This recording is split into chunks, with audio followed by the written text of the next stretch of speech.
ассалому алайкум тамошобинони азиз, шоми якояки шумоён ба хайру пур аз шодӣ бошад. мо имрӯз тасмим гирифтем хабарҳои нави ҷолибро пешкаши шумо гардонем. Пас мутаваҷҷеҳ бошед ба сархати хабарҳои рӯз.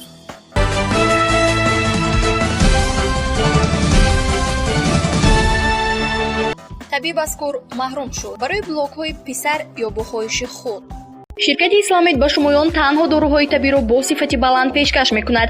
Эпимедиумная паста барои боқувват кардани бадан ва мардонагӣ, зинда кардани оби мардонагӣ, хунук гирифтагӣ, рак кашидани пойҳо ва ҳафсалро баланд кардан, френд крем барои ҳамхобагиро бо ҳамсари худ то муддати 45 дақиқа дароз намудан, самёнванд барои шахсоне ки иштиҳо надоранд, хароб ҳастанд, барои вазн гирифтан ва барои варзишкарон пешниҳод карда мешавад. Хелба ҳадиси пайғамбар аст ки ба 100 дард даво дорад. Барои санги намак ва хунукзадагии гурда, равғани мурча барои нест кардани мӯйҳои нолозима, сенол барои кирми рӯда, меъда ва паразитҳоро тоза кардан. Барои дастрас намудани доруҳо ба рақамҳои дар экран буда муроҷиат намоед.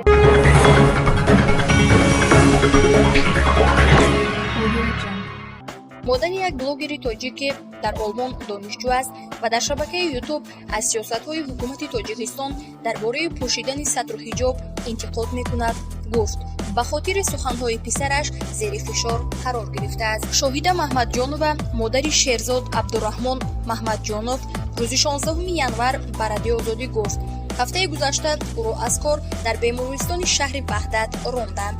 масъулони бемористон мегӯянд ӯ бо хоҳиши худ аризаи аз кор рафтанашро навиштааст. шоҳида маҳмадҷонова мегӯяд ҳафтаи гузашта аввал ӯро ба идораи амнияти шаҳри Ваҳдат даъват карда, баъди 2 рӯз аз кор озод карданд.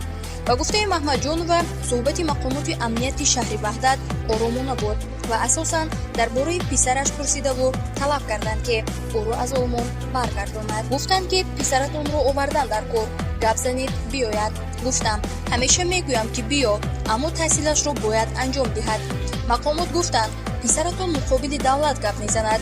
ба дастгоҳи иҷроии президент, кумитаи дин ва кумитаи кор бо занон занг задааст, гуфт ӯ. шерзод маҳмадҷонов ҳоло дар олмон донишҷӯ аст ва ба наворҳои интиқодиаш дар бораи сатру ҳиҷоб дар ютуб машҳур аст.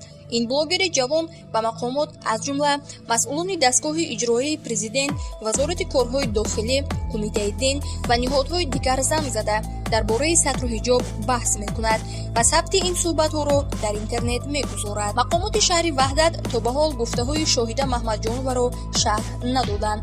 маълум нест дар бозпурсии шоҳида маҳмадҷонова боз чӣ гузаштааст, вале масъулони коргоҳ акнун собиқи ӯ ба радиои Озодӣ гуфтанд иддаои фишор ба маҳмадҷонова бепоя аст. модари блогери ҷавон гуфт талаби асосии мақомот аз ӯ ин аст ки писарашро ба тоҷикистон биёрад, вале мегӯяд дар шароити феълӣ баргаштани писарашро намехоҳад, чун қаблан ба ӯ ҳушдор доданд ки дар сурати бозгашт фарзандашро зиндонӣ хоҳанд кард. қазияи шоҳида маҳмадҷонова бо даъват шудан ба идораи мақомоти қудратӣ анҷом наёфт ва ба гуфтаи худаш 2 рӯз пас дар ҷои кораш беморхонаи шаҳри Ваҳдат аз ӯ талаб карданд ки аризаи аз кор рафтанашро нависад. иддаое ки масъулини ин беморхона рад карда мегӯянд маҳмадҷонова бо хоҳиши худаш ариза навиштааст. ба пеши сардухтур даромадам, гуфт магар писарат дар бораи ту фикр намекунад ки муқобили давлат гап мезанад.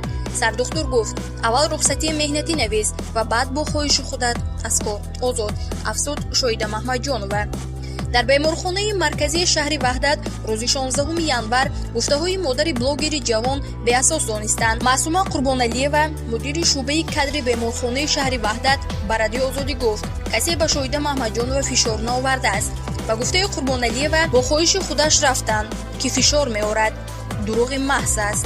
ҳеҷ кас фишор наовардааст, бо хоҳиши худашон ариза навиштанд. инро ба шумо тасдиқ кардам. шоҳида маҳмадҷонова 20 сол аст ба ҳайси ҳамшираи шавқат дар бемористон кор кардааст. мегӯяд ҳар моҳ 472 сомонӣ маош мегирифт. ӯ фишору ронда шуданашро барои суханҳои писарашро амали нодурусте нисбати худ медонад, чун ба гуфтаи маҳмадҷонова ӯ шахси баркамол ва озод аст. ин модар бо вуҷуди он ки аз рейдҳои мақомот барои сатру ҳиҷоб норозист, мегӯяд борҳо аз писараш хостааст ба ин корҳо дахолат накунад. дар ҳамин ҳол шерзод абдураҳмон маҳмадҷонов гуфт ба ҳеҷ қимат аз танқидҳояш дар бораи рейдҳои мақомот даст бардоштанӣ нест. маҳмадҷонов рӯзи 16 январ ба радиои Озодӣ гуфт: аз корондани модарам сабаб намешавад ки аз амалҳои худ даст бикашам.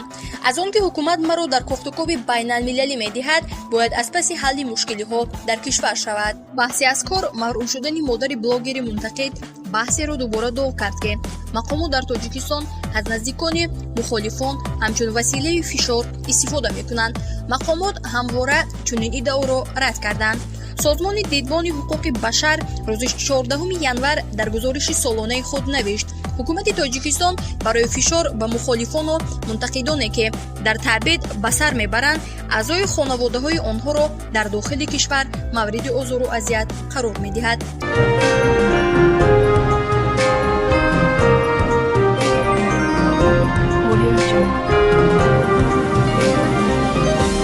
тамошобинони азиз, инҷо расидем ба фарҷоми барномаи имрӯза. То барномаҳои дигар шоду фирӯз бошед.